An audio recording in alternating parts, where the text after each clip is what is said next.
So good morning guys, welcome back to the channel. मैं हूं आपका होस्ट एंड दोस्त, आप सबका स्वागत हमारे channel roving on the road. तो टाटा पंच का जो फेस लिफ्ट है, अब सिर्फ 2 दिन रह गए उसकी लॉन्चिंग को, लेकिन क्या ये सही डिसीजन होगा आपके लिए टाटा पंच को बाय करना? क्योंकि जिस कैटेगरी में टाटा पंच आ रही है वहां ऑलरेडी एक महारथी मौजूद है, मारुति फ्रॉन्क्स। तो मारुति फ्रॉन्क्स के साथ क्या ये टाटा पंच कॉम्पीट कर पाएगी? देखिए, सबसे बड़ा कॉम्पिटिटर टाटा पंच के लिए वही होने वाला है, मारुति फ्रॉन्क्स। अब मारुति फ्रॉन्क्स और टाटा पंच में जो सबसे बड़ा डिफरेंस था ना, वो था turbo engine. Maruti Fronx turbo engine के साथ आती थी, टाटा पंच टर्बो इंजन के साथ नहीं आती थी। लेकिन इस फेसलिफ्ट के बाद टाटा पंच भी टर्बो इंजन के साथ आएगी। तो टाटा पंच का क्या ये टर्बो इंजन कमाल कर देगा? क्या ये सिर्फ टर्बो इंजन की वजह से ही चल जाएगी या फिर अदर एस्पेक्ट भी देखने पड़ेंगे? देखिए, मारुति फ्रॉन्क्स ऑलरेडी स्टेब्लिश्ड है और उसको कॉम्पीट करने के लिए टाटा पंच टर्बो इंजन के साथ तो आ गई है, लेकिन क्या अदर एस्पेक्ट्स पे भी इन्होंने काम किया है? और क्या कहीं दोनों में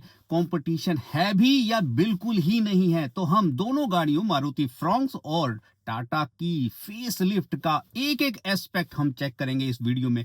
सबसे पहले चेक कर लेते हैं डायमेंशन की, दोनों की डायमेंशन कैसी है, लुक कैसी है। उसके बाद हम इंटीरियर पे आएंगे, then engine specification and then final wording. तो सबसे पहले डायमेंशन की बात करें तो टाटा पंच की जो लेंथ है वो 3827 mm, वहीं पे फ्रॉन्क्स की लेंथ है 3995 mm, which is equal to compact SUV segment. Width जो टाटा पंच की हमें मिलने वाली है वो 1742 mm की, वहीं पे फ्रॉन्क्स की विड्थ 1765 mm। विड्थ में भी फ्रॉन्क्स बाजी मार जाती है।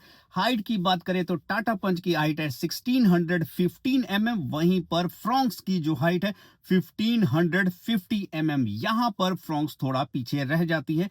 ग्राउंड क्लियरेंस अगेन टाटा पंच का कम है, 187 mm, फ्रॉन्क्स का है 190 mm। व्हील बेस की बात की जाए तो टाटा पंच का व्हील बेस है 2445 mm, वहीं पर फ्रॉन्क्स का व्हील बेस है 2520 mm। व्हील बेस सीधी तरह से इंपैक्ट करता है आपके कंफर्ट पे, आपके लेग रूम में, आपके बैक स्पेस में। तो पूरे कैबिन में अगर स्पेस अच्छा मिलता है वो डिपेंड करता है आपके व्हील बेस पर। तो फ्रॉन्क्स का व्हील बेस इतना बढ़िया है कि आपको पीछे वाली सीट पे बहुत अच्छा कंफर्ट और बहुत अच्छा लेग रूम मिलने वाला है। उसके अलावा बूट स्पेस की बात की जाए तो टाटा पंच का बूट स्पेस है 366 लीटर, वहीं पर फ्रॉन्क्स का यहां बूट स्पेस थोड़ा कम है, 308 लीटर। अब बात करते हैं एक खास बात की, टाटा पंच के जो टायर्स हैं वो पहले बेस वेरिएंट में 15 इंच के ही मिलेंगे और टॉप एंड वेरिएंट जो कि होगा accomplished and accomplished S plus, उसमें 16 इंच के मिलेंगे। बट फ्रॉन्क्स में जो टायर होंगे थ्रू आउट द वेरिएंट, चाहे वो बेस हो, मिड हो या टॉप वेरिएंट हो, सब में 16 इंच के मिलेंगे, विच इज वेरी गुड। तो डायमेंशंस के स्पेक के हिसाब से भाई पूरी तरह से क्लियरली बाजी मार जाती है यहां पर फ्रॉन्क्स। आपको बहुत बढ़िया व्हील बेस मिल रहा है जिसकी वजह से बैक सीट पे कंफर्ट अच्छा मिलेगा, स्पेस अच्छा मिलेगा। लेकिन हाँ, फ्रॉन्क्स में एक नेगेटिव हो जाएगा, जिनकी हाइट ज्यादा है उनका मे बी सर जो होगा वो ऊपर रूफ से टच करेगा क्योंकि इसकी हाइट कम है। ये एडवांटेज चला जाता है टाटा पंच को। इसके अलावा डायमेंशन में ऐसा कुछ नहीं है जिससे बोला जाए कि एज जो जाता है वो टाटा पंच को जाता है। चलिए अब बात कर लेते हैं इन दोनों गाड़ियों के इंजन स्पेसिफिकेशन की। तो सबसे पहले फ्रॉन्क्स की बात करते हैं। फ्रॉन्क्स में 3 इंजन पहले भी आते थे, जैसे 1.2 लीटर नेचुरली एस्पिरेटेड, उसमें टर्बो इंजन एंड सीएनजी भी आता था। बट और ये फेस लिफ्ट लाने का मकसद ही यही था कि इसमें टर्बो इंजन इंट्रोड्यूस किया जाए। तो अब बेसिकली दोनों में 3 टाइप के इंजन मिलते हैं। कौन सा इंजन कितनी पावर परफॉर्मेंस दे रहा है वो डिटेल में जान लेते हैं। सबसे पहले बात करते हैं मारुति फ्रॉन्क्स के नेचुरली एस्पिरेटेड इंजन की। तो भाई इसमें 1200 सीसी का इंजन है, 4 सिलेंडर इंजन है और ईच सिलेंडर में आपको 2 इंजेक्टर मिलेंगे, जो कि 89 पीएस की पावर एंड 113 एनएम का टॉर्क प्रोड्यूस करेगा। ये नेचुरली एस्पिरेटेड इंजन की मैं बात कर रहा हूँ। यही चीज टाटा पंच में अगर देखी जाए तो उसमें 1.2 लीटर नेचुरली एस्पिरेटेड इंजन आएगा, बट 3 सिलेंडर इंजन आएगा जो कि 87.8 पीएस की पावर प्रोड्यूस करेगा एंड 115 एनएम का टॉर्क प्रोड्यूस करेगा। तो ये तो हो गया नेचुरली एस्पिरेटेड इंजन। अब बात करते हैं इसके टर्बो इंजन। जो फ्रॉन्क्स का टर्बो इंजन है वो है 1 लीटर का डायरेक्ट इंजेक्टर और वो 3 सिलेंडर इंजन है जो कि प्रोड्यूस करेगा 100 पीएस की पावर एंड 147 एनएम का टॉर्क। वहीं बात करें टाटा पंच का तो इसमें टर्बो चार्ज लगाया गया है और वो है 1.2 लीटर का, जो कि 3 सिलेंडर ऑब्वियस होने वाला है, बट पावर में यहां पर 120 पीएस की पावर देगा टाटा पंच और 170 एनएम का टॉर्क प्रोड्यूस करेगा।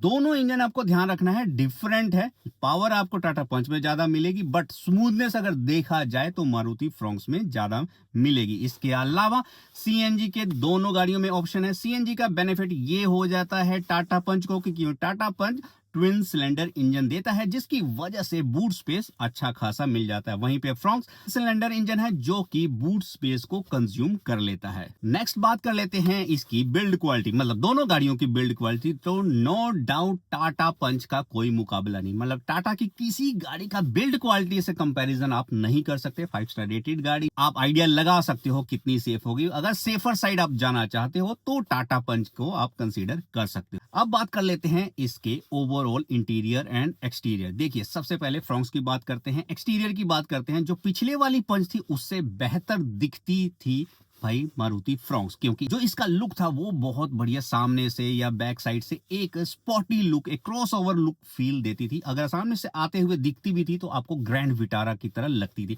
मतलब एक छोटी गाड़ी में आपको बड़ा फील होता था कि हाँ आपके पास बड़ी गाड़ी है। लुक 100% पुराने वाली टाटा पंच से इसकी बेहतर थी, लेकिन इस बारी काम किया है टाटा ने, और टाटा पंच का जो फेस लिफ्ट आया है उसमें इसकी लुक भाई साहब पर्सनली मुझे अब फ्रॉन्क्स से अच्छी टाटा पंच की लुक लग रही है। बट स्टिल ये सब्जेक्टिव है डिजाइन, मतलब मुझे जो अच्छा लग सकता है जरूरी नहीं है कि आपको भी अच्छा लगे। आप कमेंट करके बताना कि आपको किसका डिजाइन अच्छा लग रहा है, मारुति फ्रॉन्क्स का या फिर टाटा पंच का।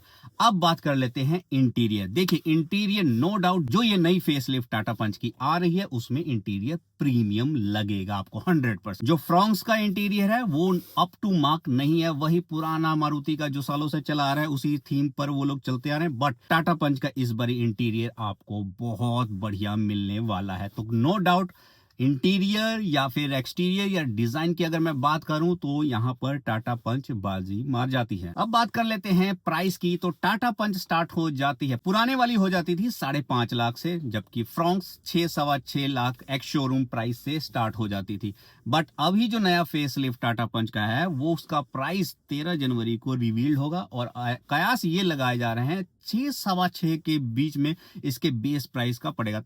तो कह सकते हैं डिफरेंस बेस प्राइस में ज्यादा नहीं होगा, तो प्राइस वाइज आपको कोई भी परेशानी या असमंजस नहीं होगा, आपके लिए एकदम थॉट क्लियर रहेगा कि प्राइस दोनों का ऑलमोस्ट सेम है। अब बात करते हैं फाइनल की भाई सर्विस। देखिए मारुति की सर्विस सबको मालूम है किस लेवल की है, ठीक है, उसमें आपको कोई भी दिक्कत नहीं आने वाली। लेकिन टाटा के सर्विस सेंटर में बहुत सारी दिक्कतें हैं, टाटा को ये ठीक करनी पड़ेगी। अगर आपकी गाड़ी में कोई ग्लिच वगैरह आ जाता है ना तो महीने महीने गाड़ी खड़ी रहेगी सर्विस सेंटर में, बट मारुति के केस में ऐसा नहीं है, ये एज भी चला जाता है मारुति को।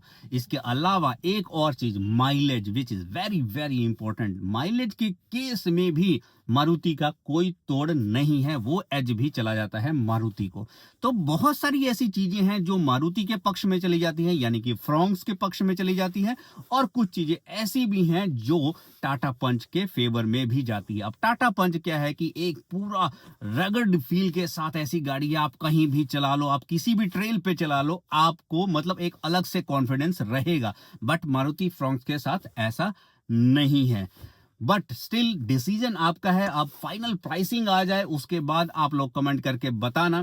बट स्टिल 13 जैन का तो आपको वेट करना ही पड़ेगा। ऑलमोस्ट सारी चीजें क्लियर कर दी है टाटा पंच के फेसलिफ्ट के बारे में, बस प्राइसिंग रह गई है। अब तो शोरूम पे धीरे धीरे गाड़ियां आनी भी स्टार्ट हो गई है, बुकिंग ऑलमोस्ट हो ही रही है, तो उसमें कोई परेशानी नहीं होने वाली। आप बताइएगा इन दोनों गाड़ियों में अगर आपके पास ऑप्शन है तो आप कौन सी गाड़ी चूज करोगे, तो बताइएगा। वीडियो कैसा लगा, वीडियो अच्छा लगा हो तो like comment subscribe. Till then bye bye, take care.